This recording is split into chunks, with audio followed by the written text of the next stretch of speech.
Are you a slave to the scales? How often do you weigh yourself? Daily, weekly, monthly? Never?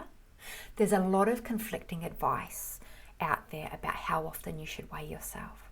For example, if you've come from a Weight Watchers background, then you're used to frequent weigh-ins. And those frequent weigh-ins, they're based on that idea of what gets measured gets done. And I agree 100%, but only if you're a bloke. You see, blokes do really well with frequent weigh-ins because biologically they are programmed to shift the weight more quickly than we women are. It's a sad fact of life. For men, frequent weigh-ins can be very inspiring, very motivating. But for us women, what I encourage you to do is biff the scales. You see, I've found that for us, frequent weigh-ins lead to perfectionist thinking, which is a surefire way to self-sabotage. And nobody wants that, right? Here's why. You see, when we women stand on the scale, only one of three things can happen. One, the scale goes up. Oh, no. Stress hormones flood our body, along with that feeling of frustration of nothing ever works for me, which leads to us commiserating with chocolate. It's not very helpful.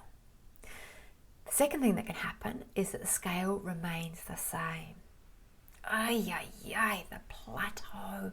What's the point? And once again, we go into that place of self-doubt and anxiety, and we want self-soothing chocolate. And number three, when the scale does move in our desired direction, we still self-sabotage. Either with, whoop, whoop, whoop, I'm so stoked, and you guessed it, I'm going to go celebrate with some chocolate. Or B, oh man, is that all? I really expected more than that. Where's the chocolate? So you can see a theme developing here. Regular weigh-ins cause self-sabotage for us women.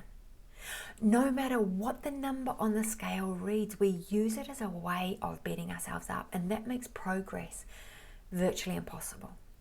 The freedom you seek does not come from a number on the scales. The freedom you seek comes from a deep and loving acceptance of yourself.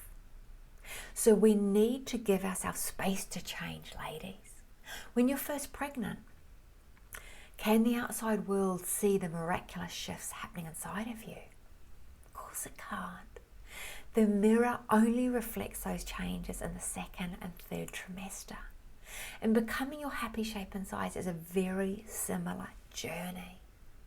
The scales simply are not sophisticated enough to show all the beautiful changes happening inside of you.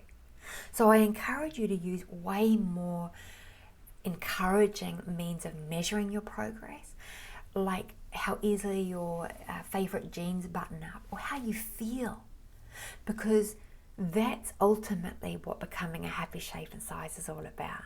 How good you feel inside, not the number on a scale. So I invite you to toss the scales and use those more encouraging ways to measure your progress. So how does that resonate? Let me know. How will you change your behavior based on what you've learned here today? I hope you find it helpful. And please, please, please remember this. The scales can never tell you how beautiful and how valuable you really are. Mwah.